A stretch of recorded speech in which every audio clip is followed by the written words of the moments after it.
Kumusta mga sir? For today's video ay sasagutin lang natin yung madalas na tanong sa atin tungkol dito sa ating Suzuki Espresso AGS na unit. So meron na tayong nagawang video dito, around 6 videos, and medyo marami doon yung tanong tungkol dito. Then kinumpile ko lang yun, tapos nag-add ako ng ilang questions na nakikita ko sa Facebook group, then sasagutin natin isa-isa. Ito yung nalista kong mga tanong and iisa-isayin natin yan. Tapos simulan na natin, pero unahin muna natin yung mga tanong na makikita natin sa labas ng sasakyan. So, first question is kung ano raw yung naririnig nilang tunog kapag magbubukas sila ng pinto sa driver side. So, makita muna natin, buksan natin yung driver side tapos pakinggan nyo.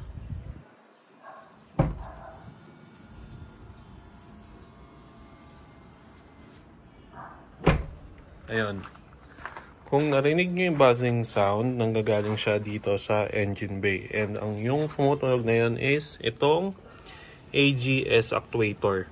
So, kada magbubukas ng driver side, hindi naman siya lagi. Pero normally, kapag medyo matagal na nakapatay yung sasakyan, ganun siya.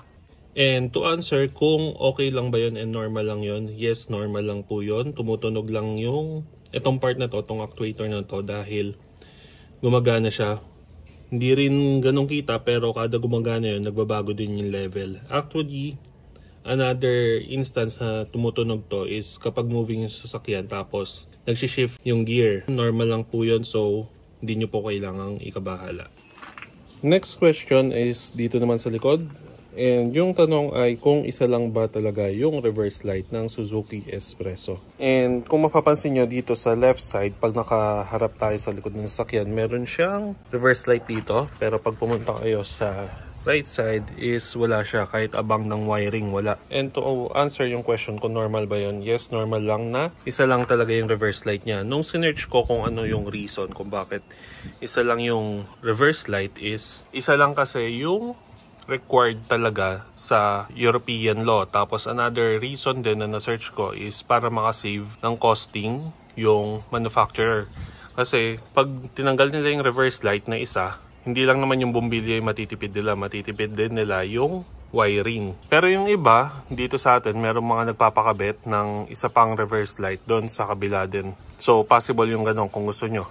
Next question na nare-receive ko ay kung ano yung tamang tire pressure sa Suzuki Espresso. Ngayon, para malaman nyo yung standard tire pressure, punta kayo sa driver side, buksan nyo yung driver seat. Ayan, tumutunog ulit yung AGS. Tapos, sa driver seat na side, may makikita kayo dito sa malapit sa upuan. Ito yung upuan. May parang sticker dito. Nandyan yung tire pressure. Dalawa yung nandito. Isang 145, 80 R13, tapos 165, 70 R14. Kung i-check nyo yung gulong natin, makikita nyo na 165, 70 R14 siya. Which is, ito. So, ito yung susundin natin. Tapos, ito yung tire pressure, 220 kapag kPa. Tapos kapag bar, 2.2. Pag PSI, 32. Dito sa Pilipinas, ang common sa atin is PSI ang ginagamit, ang basehan. So kapag ganun, 32. Harap-likod na yan. Ito yung harap, ito yung likod. Pero one time may na-encounter na ako na bar ang gamit. Kapag bar naman, 2.2. Pero very rare yung bar ang gamit. And personally ako, ang kinakarga ko na PSI is 30 kapag mag-isa lang ako kasi medyo matagtag sa akin yung 32. Pero kanya-kanyang preference, wag lang yung sobrang baba. Pero kapag medyo loaded yung sasakyan, ito yung sinusunod natin, 32. Next question is kung pwede ba or possible na i-fold itong side mirror na Suzuki Espresso. And ang sagot po doon is yes. Though hindi ko na ipapakita kasi medyo challenging siya i-fold kapag one hand lang. Though pwede rin naman. Pero kung gusto nyong reference kung paano siya i-fold, meron akong ginawang video focus sa pag-fold ng side mirror na Suzuki Espresso. So check nyo na lang yon. Next is kung pwede raw ba magpalit ng headlight. Yes, pwede tayo magpalit ng headlight. Ang most reason ng pagpapalit is kung mapapansin nyo, halogen yan. Then yung iba nagpapalit to LED. Pero yung sa atin stock pa rin. Ngayon kung magpapalit kayo, make sure lang na yung kukunin yung socket is H4. H4 yung socket kasi kapag hindi H4, hindi siya compatible dito sa unit natin. Tapos para lang din hindi nakakasilaw sa ibang sasakyan, make sure na yung ipapalit yung LED is maganda yung cut-off beam niya. And kung tatanungin nyo naman ako kung ano yung recommended brand ko, wala pa akong na-try na LED sa sasakyan bukod sa Novsight. Pero kung may budget, ang mas pipiliin ko na maganda yung feedback sa iba is Orion or Kion Sondra. Next question is about brake fluid. Bakit daw bumababa yung brake fluid and kung kailangan daw ba mag-top up? Kung dito kayo sa side, ayan, may makikita yung level ng brake fluid dyan, max, tsaka minimum. And normally, katagalan bumababa yan. Ang reason doon is pumupudpod yung brake pad natin, kaya mas maraming brake fluid ang napupunta sa baba, kaya medyo bumababa yan. Ngayon, pag nagpalit kayo ng bagong brake pad, syempre matutulak yung fluid pataas. So, hindi nare-recommend lagi na mag-top up ng brake fluid kasi pwede nyo itong gawing basis din kahit papano kung goods pa ba or hindi na yung brake pad nyo. Pero syempre, kailangan nyo silipin yung brake pad nyo para ma-make sure kung pudpud na or hindi. Tapos, kung napansin nyo na medyo mabilis yung pagbaba, siguro yun yung may problem. Need nyo i-check yung lines kung meron bang tagas yung brake fluid nyo. So, final question na tayo dito sa labas ng sakyan, which is tungkol sa engine coolant. And ang most common na nakikita kong question sa engine coolant is kung paano mag-top up and kung anong engine coolant yung pwede. So, sa pag-top up, lalagay nyo siya dito sa reserve. Itong green na cup na to. So, tataas nyo lang yan. Ayan. Tapos, dito kayo maglalagay. Hindi dito sa direct ng radiator. Tapos, hindi lang kita na yung reserve natin is nandun sa baba. Tapos, meron yung line na full, tsaka low. Tapos, make sure lang na kapag magta-top up kayo ay hindi kayo lalagpas dun sa full. So, dapat may space talaga siya sa taas. Tapos, common guide lang kapag magta-top up ng coolant is make sure lang na same color and same type. Dito medyo maraming debate. Yung iba sinasabi na okay lang kahit magkaibang color basta same ng type. Pero personally, para safe, since coolant yung pinag-uusapan natin dito, sundin nyo na lang na kailangan same type and same color para safe. So, yung mga next questions is yung mga tungkol naman dito sa loob ng Suzuki Espresso. And pagpasensyahan nyo na dahil medyo madumi dahil kagagaling lang namin ng Quezon Province. So, first question is tungkol dito sa bilog na yan. Yan, nag-blink na red. Kung ano raw ba yan and kung normal daw ba yan. And kung normal yan, yes. Kung ano yan, yan yung theft deterrent light. And kung ano ang purpose niyan, hindi po natin sasabihin dahil medyo security reason siya.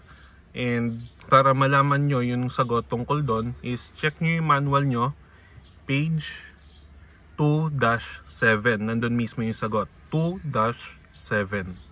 Next question is, ilang susi daw yung binibigay ng kasa pag-release ng Suzuki Espresso? Sa case namin, and I think ganun naman sa case ng karamihan, ay 2. So, merong isa na merong keyless entry. Ito. Tapos, meron din itong immobilizer chip sa loob. Tapos, isang walang keyless entry. Tapos, meron niyang code, itong metal na to, itong tinatakpan ko, code ng immobilizer chip. Kung gusto niyo magpa-duplicate, ipoprogram tong code na to sa susi para gumana dito sa Suzuki Espresso. Pero ito, meron tong immobilizer chip. So, kung ito yung gagamitin nyo, mag-i-start pa rin yung sasakyan. Ang difference lang niya dito sa isang susi ay hindi siya keyless entry. Actually, yung part na yun, medyo nagulat ako kasi doon sa dati namin sasakyan, pag spare key, wala din siyang immobilizer. Magagamit lang siya sa pinto. Pero dito, nagulat ako, nag-start siya and kinonfirm ko sa agent ko kung normal ba yon. And ang sabi niya, normal yon na meron tong chip sa loob. Ang difference lang niya nga sa isang susi ay wala siyang keyless entry. Pakita ko sa inyo mabilisan. Ito yung gamit natin.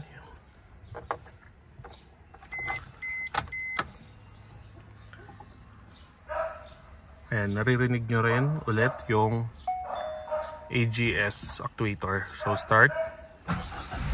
Ayan. So gumagana kahit yun yung gamitin yung susi. Tayo na natin. Next question is kung meron daw bang tachometer itong Suzuki Espresso AGS. Sa hindi nakakaalam, tachometer is yung nagsusukat ng RPM ng sasakyan. And yung sagot doon is wala po siyang tachometer.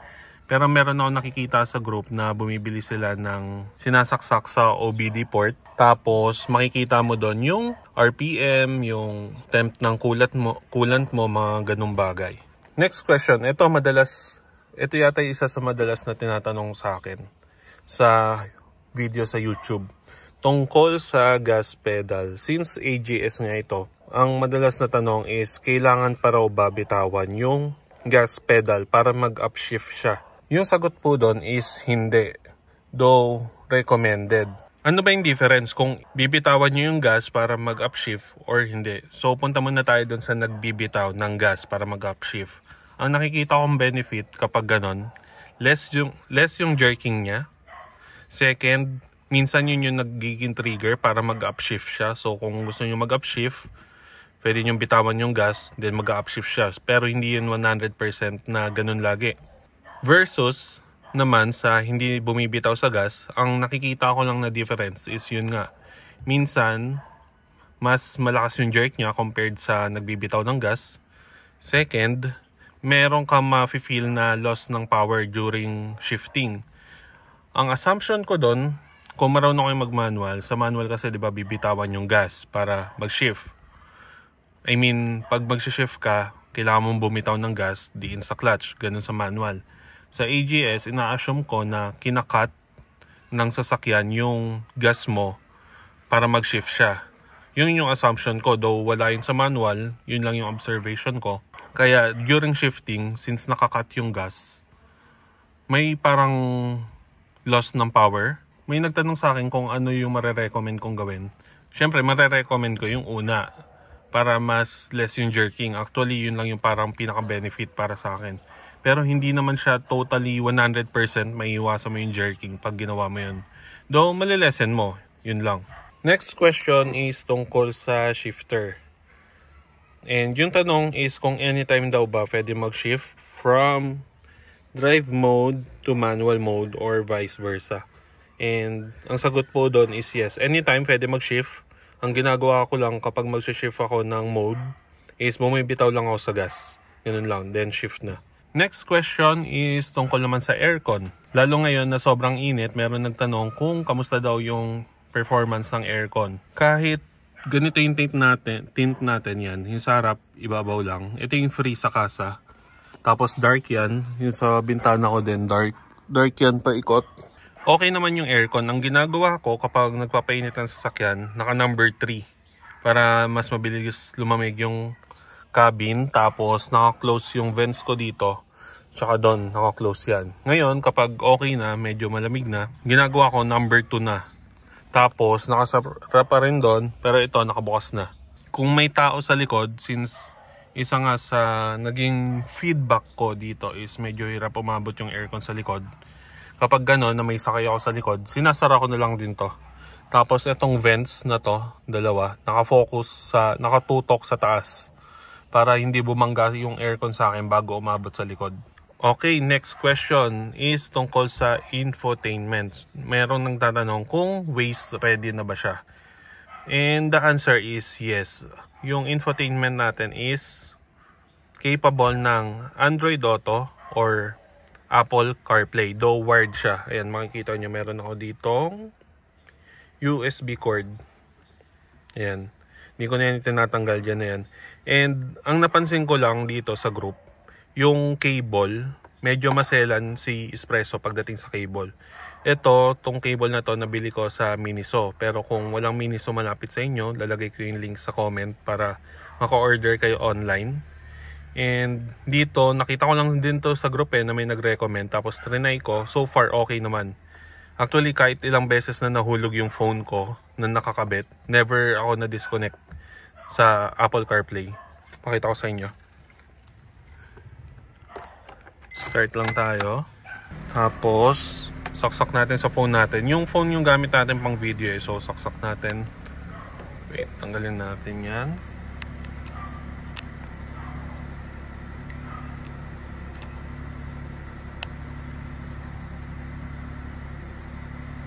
Yan. Automatic na siya. So, wala nang action na kailangan. And dahil nagpa-under tayo ng sasakyan, merong pumunta dito. Ayan o. Kala alis tayo. Sakay ka? Tingnan mo, kagagaling lang sa tulog o, nagising, narinig yung sasakyan. Hindi ako alis. Patayin na natin. Kala niya alis tayo. Yung mga next question is sa loob pa rin ng sasakyan pero sa likod naman. So, punta tayo sa likod. So, yung first question dito sa likod ay tungkol dito. So, meron nagtanong kung power window daw ba yung upuan sa likod. And kita nyo naman yung sagot, hindi po. Hindi po siya power window. And meron din nagtanong kung pwede siya i-convert. Tingin ko naman possible siya i-convert. Though, wala pa akong nakita sa group ni isa na nag-convert dito. So, hindi ko sure kung hindi ba siya worth it i-convert or naghihintayan lang sa group na may magpa-convert na isa para sumunod yung iba. Next question tungkol sa likod and yung second to the last is hindi raw mabuksan yung pinto sa likod pag galing sa loob. And ang reason doon and yung sagot din is itong child lock. So, ang purpose ng child lock is para maiwasan na mabuksan accidentally ng bata yung pinto sa likod kapag sila lang yung nasa likod. So, kung paano siya gumagana, may kita kayong lock, ayan, tapos may arrow. So, since ito yung pang-adjust, nakatapat siya sa hindi lock, naka-unlock siya. So, kung gagamitin nyo siya, tapat nyo sa lock. Tapos, kapag sinara nyo siya, pabubuksan nyo lang yung pinto pag galing sa labas. Yan, punta tayo sa loob. Yan, dito na tayo sa loob. Try natin buksan. Ayan. Yan, di siya nabubuksan. So, balik ko lang sa dati. Tapos, punta tayo sa last question sa loob. So, balik lang natin. Yan, tapos, sara. Okay.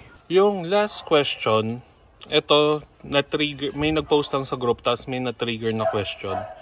Nag-post siya tungkol dito sa jack. Tapos nagtanong yung nag-post kung saan daw nilalagay para daw mas malinis tignan. Tapos nung chinek ko yung comment, may isa nagtanong bakit daw siya walang mga ganito nung nakuha niya yung sakyan. And sadly, dapat meron talaga. Kaya kapag marirelease yung sasakyan nyo, make sure na complete at least yung tools na kailangan kapag magpapalit ng spare na gulong. So, ano ba yung mga yon? Una, jack. Ito yung jack. Next is ito, pantanggal ng nuts ng gulong. Tapos, yung pang-ikot. Tapos, meron pa to sa loob. Yung pag matutow, hopefully hindi nyo magamit. Ito, meron din ganyan. Tapos, ito ay early warning device. Itong early warning device, make sure na makakuha din kayo. Kasi mas maganda yung quality nito kaysa yung nasa Shopee. Yan, malaki siya, tsaka mas mabigat. Hindi siya basta-basta kaya itumba ng hangin. Tapos, dalawa yan sa loob. Tapos, ito, pambasag ng salamin in case of emergency. Ito dapat nasa harap to eh. Hindi ko pa nalilipat. Tapos meron tayong reflective vest. Yan. So yun lang yung question tungkol sa Suzuki Espresso AGS pagdating sa physical appearance nitong sasakyan. Ngayon pupunta tayo sa common question na pwedeng hindi related sa physical appearance ng sasakyan. And dito na tayo sa labas ng sasakyan dahil medyo mainit sa loob. First question na na-receive ko tungkol dito is ano daw yung restriction code na kailangan sa driver's license para makapag-drive ng Suzuki Espresso AGS. Yung Suzuki Espresso AGS, ang kanyang transmission is manual talaga. Pero wala siyang clutch pedal. Wait, pakita ko ulit sa inyo. Ayan, wala siyang clutch pedal kapag AGS. Meron lang dalawa which is brake tapos gas. Wala siyang clutch pedal dahil meron nga tayong AGS which is yung nag-handle ng shifting natin. So siya yung magde-decide kung kailan mag-shift kung nasa drive mode ka. Pero kung manual ka mag-shift, though hindi mo kailangan ng clutch para mag-shift. And alam naman natin na yung bagong format ng driver's license ay pinag-iwalay na yung automatic tsaka manual na codes. Ngayon, to answer yung question kung ano ba dapat yung code na kailangan nyo, kung manual ba or automatic, actually, parehas pwede. Kapag manual yung restriction code nyo, pag manual kasi yung restriction code nyo, automatic, pwede kayo mag-drive ng manual tsaka automatic. Pero kapag matic lang yung restriction nyo, ang pwede nyo lang i-drive is automatic, which is pasok pa rin to since walang clutch pedal. Ang negative lang kung automatic transmission lang yung driver's license code nyo, in case lang magkaroon kayo ng manual na sasakyan in the future or kinailangan nyo mag-drive ng manual na sasakyan, hindi kayo pwede, unlike kung dediretso kayo sa pagkuha ng code para sa manual. Pero kung hindi nyo naman nakikita yung sarili nyo na magdadrive ng manual sa future, okay na yung automatic.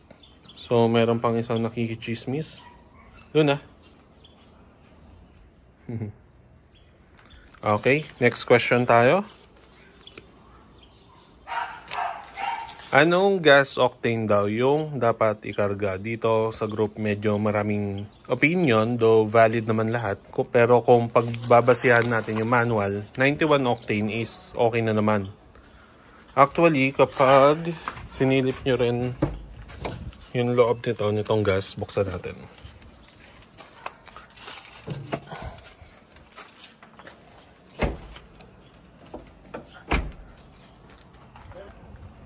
Ayan, pag nandito kayo sa loob, ang makikita nyo is RON 90. So, para sa akin, yung 91 octane, okay na naman. Actually, kahit sa manual, 90 din yung nakalagay. So, 91 octane, okay na para sa akin. Lalo ngayon na napakamahal ng gas. Iwasan lang na makargahan syempre ng diesel. Gas po dapat. Next question na na-receive ko is, kamusta ang fuel consumption? So, may mga time na nagsusundo ko kay Mrs. sa BGC. Tapos, agad dito kami sa Binangonan. So, balikan yon. Tapos, actually, kagabi nagsundo ko. Pakita ko sa inyo yung fuel consumption. Ito yung fuel consumption natin.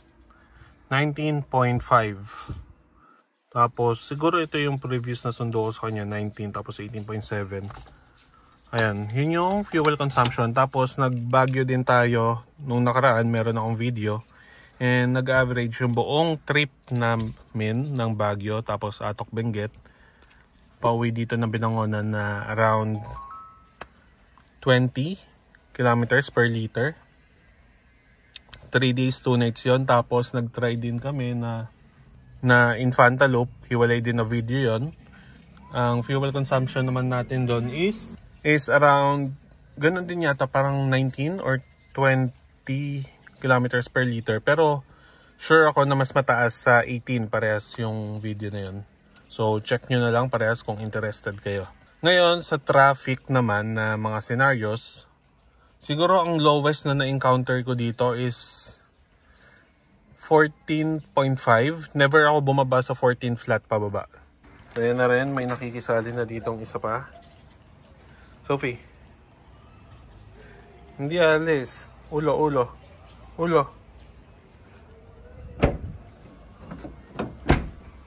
Second to the last question para sa video na to bago mag-end is tungkol sa roof rack. Roof rack is yung nilalagay dito sa ibabaw ng sasakyan na patungan ng gamit. And yung question is kung legal daw ba yon. And ang sagot po doon is legal po yon as long as kailangan nyo siya i-register sa LTO. Mura lang naman yung registration doon, parang plus 100 lang. Tapos kung nakaregister yung sasakyan nyo tapos nagpalagay kayo, pwede kayong pumunta rin ng LTO para magbayad lang ng 100 pesos. Para iwas na rin sa huli in case na may pumara sa inyo para i-check yung tungkol doon. Hassle din kasi. compared sa 100 pesos. Last question before tayo mag-end is yung kamusta daw ang Suzuki Espresso sa highways, especially expressway kapag may kasabay na mabibilis na sasakyan tsaka malalaking sasakyan. Sa experience ko nung Baguio, syempre nakapag-try na tayo ng NLEX, SCTEX, TPLEX. Tapos sa South naman, CALAX, SLEX. Ayun, di pa tayo nakarating ng part ng Batangas. Nakalimutan ko yung name ng expressway papuntang Batangas. Ang nadala ko pa lang doon is yung Starex namin dati. Pero based sa experience na yun, never naman ako na-experience ng yung parang hinahangin yung sasakyan. Never pa siya nangyari, even once hindi siya nangyari. Ang na-experience ko na nangyari yun, yung parang ramdam yung hangin ng ibang sasakyan is kapag nakahinto ka sa gilid ng kalsada. Tapos may biglang dumaan na mabilis, tapos mahangin. Yun, ramdam yun. Pero kung moving ka din, hindi mo siya mararamdaman. Habang nag-edit ng video ngayong gabi, napansin ko sa listahan na meron akong 2 tanong na hindi nasama sa video.